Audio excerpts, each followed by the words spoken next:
Hi guys! Forgive my super moisturized face kasi ang init dahil talaga nakaka-dry ng skin. Anyway, today's video is super duper exciting because I'm going to feature itong Pretty Sexy Palette by Vice Cosmetics in collaboration with the celebrity makeup artist himself, Jelly Eugenio. And guys, malalaman natin if worth it ba to para sa kanyang price point na 995 pesos. Like, 1,000. And you know me, I'm going to give you my brutally honest opinion. So again, this is the Pretty Sexy Filter Palette. So pag binili mo siya, it comes in a box like this. Ang kipot lang pala niya, no? Like, it's just the size of my palm. Ayan. Ganyan lang siya. I bought this sa TikTok shop at meron siyang libreng Jelly Eugenio stickers. Very simple sa harap. And then sa likod, yung mapa mo. Andun naka-label kung para saan ang ano at yung ingredients ng mga makeup na nandito. And this is what it looks like from the inside. Merong film, you have your mirror, and eto na yung palette. By the way guys, this is designed in USA but made in China. 18.5 gram, paraben-free, cruelty-free. It's vegan and you only have 1 year to use this. Pagkabukas ninyo. Okay, so isa-isahin natin. First, we have the brightening powder. And then we have the pressed blush. Sa baba niya is the bronzer. And then we have the eyeshadows. We have the diamond glow, the shimmer shifter, a lighter and a darker brown eyeshadow. Next is a lip and cheek cream. Tatlo sila actually. You have a bigger one and 2 smaller ones, different shade. And the last 3 squares ay merong base brightener, dalawang klase siya, dalawang shade, and a lip balm. At dahil dyan, subukan na natin yung lip balm. Nakikita niyo ba, medyo moist siya kasi may ginit dye at kakabukas ko lang ng product. Kaya ganyan ang itsura niya.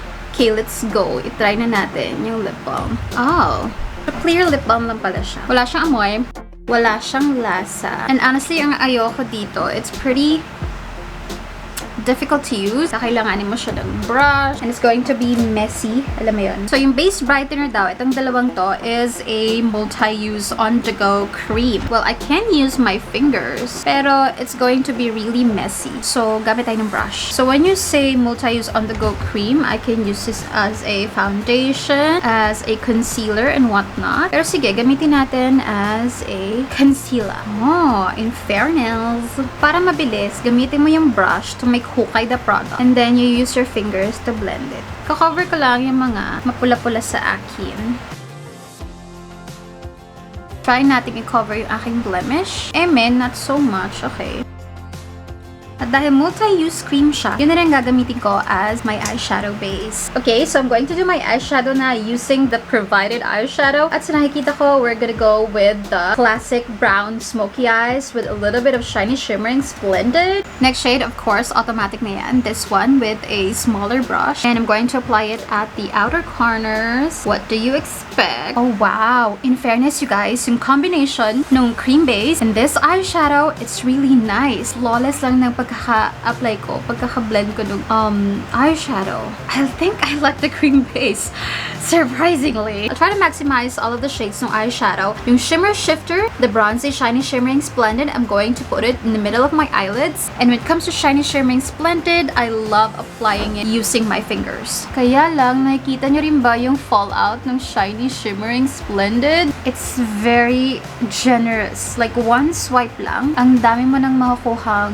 pigment. Kaya lang, may mga fallout siya. And then, yung diamond glow, I'm going to put it sa inner corners. But I'm going to use a small brush for the diamond shade. Yung small brush na ginamit ko dun sa darker shade, I'm just going to use that and apply a little bit here, connecting it sa upper eyeshadow. So, for foundation, I'm going to use yung Get Ready With Me Cosmetics Radiance Tint. Wala kasi akong foundation ng Vice Cosmetics. I'm going to set na rin my face using Get Ready With Me Cosmetics setting powder. Thin and light lang. So, for the blush, I think I'm gonna go for this one muna. Kasi eto, lip creams naman siya. I'm going to swatch it naman later. So, you're going to see naman what it looks like. Powder blush is very pigmented. Like, a little goes a long way. Huwag niyo masyadong really dab yung brush niyo because it's going to pick up a lot of product, really pigmented product. Actually, dapat inuna ko yung bronzer. Masyado akong na-excite. Pero, I would consider this as a bronzer, not so much of a contour. Sige, try natin siya pang nose contour. It's too warm for nose contour, in my opinion and in my skin tone. Alright guys, it's time to swatch the lip creams. Wala naman siyang title. Unahin ko muna yung nude shade. So, ito yung nude shade, you guys. And It's really pretty. Then, eto naman siya kapag ginawa niyong blush. Oh my god, I love the shade. Vice Cosmetics. Anong lipstick nyo to?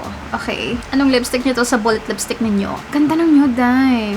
Pero may peachy undertone siya. Brown and orange. Pinagsama mo, ganun. Pero ang ganda, no? Bagay na bagay siya sa eye makeup and ang ganda rin niya as a blush. Doon muna tayo sa pink. So, eto yung pink shade, you guys. Ang ganda rin. Somehow, yeah, papasa naman siya sa eye makeup natin. Pero mas bagay yung nude more than the pink with this eye makeup. And then, eto siya as a blush, guys. It's so pigmented as a blush. Like I'm telling you, a little goes a long way. As in, pack na pack siyang cream blush. So, yeah, eto yung pink. And last, but definitely not the least, so this is the red shade, you guys, and it's a really pretty shade of red. I'm not sure if it's neutral or if it's cool tone, pero definitely hindi siya solid warm tone na red. As a blush, para siyang yung default lip tint type of blush. Ganda rin, diba? But for this makeup look, you guys, I'm going to combine the nude and the red one para magmukhang luscious and, you know, bigger yung lips natin. And last but definitely not the least, yung brightening powder. Para siyang yung banana powder, medyo yellowy. And I usually apply this dun sa mga areas na you wanna brighten. Which is under the eyes, my nose, over here, and on the chin.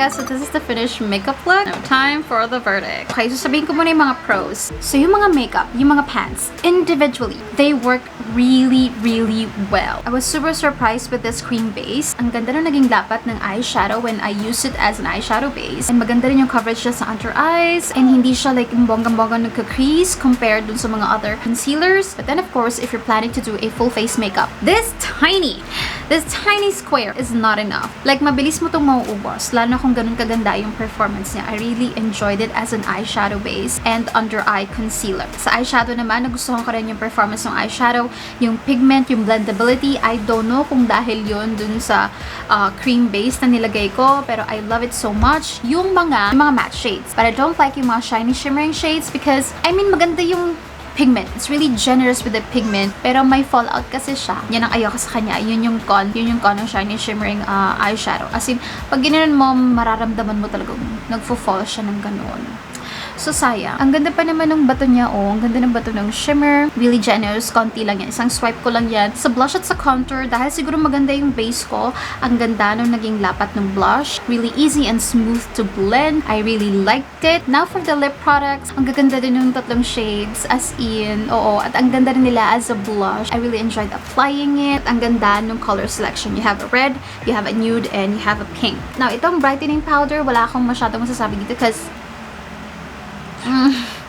I don't really use like yung mga brightening powders. Powder foundations are enough for me to like highlight whatever I need to highlight. I just get a powder foundation that is lighter than my skin tone or lighter than the base that I use, and then that's enough na for me. So hindi to masyadong significant for me yung brightening powder. And ito, gagamitin mo lang to. Magagamit mo to kung may naka-foundation base ka. Pero if you're going to use this as yung naka-tinted sunscreen ka lang or moisturizer ka lang, no use at all. Now, anong con? Ito ka na nga. Like I said kanina, individually, the products are really good. Kaya gusto kong malaman if ito ba, kinuha lang within the collection ng Vice Cosmetics na meron na? Or these are, you know, new formulation, new ingredients. Alam mo yon, kasi ang ganda ng performance individually. Pero pag nilagay mo na sa ganitong palette, medyo hassle dahil. I mean, you can use your fingers, pero asahan mo, this is going to be really dirty.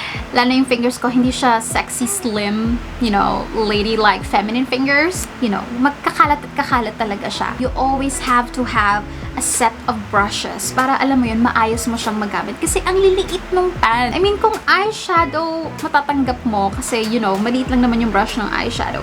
Pero yung pang contour and pang blush, sana ito yung nilakihan, tapos ito niliitan. Kasi hindi naman masyadong, you know, hindi naman super duper gamit na gamit yung mga brightening powders. You can achieve the brightening using other type of powders like powder foundation nga. Pero etong dalawang to, ang mas importante, ito dapat yung, you know, mas malaki sana. Pero asahan mo, kakalat talaga siya kasi yung mga blush brush and contour brushes natin is medyo malaki, diba? So, for 995, ang binibili mo talaga doon, for me, I'm sorry, is the name Jelly Eugenio. Alam mo yun? Kung ako magpapresyo nito, I think I would price this on the 700 range. Kasi maliliit lang yung palette. Lalo na itong lip balm, you're not gonna reach for this. You're not gonna bring this palette just for the lip balm. And I'm pretty sure gagamit ka ng separate lip balm na pwede mong madala talaga. Na alam mo yun, anytime, pwede mong ganunin. Kasi kung ito, kukurin mo pa, tapos gagamit ka pa ng fingers mo or yung brush para ilagay na yung lip balm. Alam mo yun? So, useless sa akin yung lip balm, useless sa akin itong brightening powder. Pero I love itong on-the-go cream. Kung walang Jelly Eugenio, that's overpriced for me. Pero dahil may Jelly Eugenio na pangalan, okay, sige, katanggap-tanggap na. $9.95. So, assess yourself. If you're a fan of Jelly Eugenio and, you know, Vice Cosmetics and you wanna have this once-in-a-lifetime collection, go ahead. Pero if you don't care about Jelly Eugenio at all, medyo pag-isipan mo pa. Again, I'm not saying this is a bad product. Individually, ang gaganda ng products. But as a palette itself, such a hassle, it's dumihin. I don't know. I'm half-hearted talaga. Hindi ako like 100%. Wow, ang convenient niya. Because it's not so convenient. Anyway guys, ikaw na ang bahalang mag-decide if this pretty sexy palette is for you. Pero sana nakatulong ako sa decision making mo. So yeah, that's it for today's video guys. Thank you so much for watching and I'll see you in my next one. Bye bye!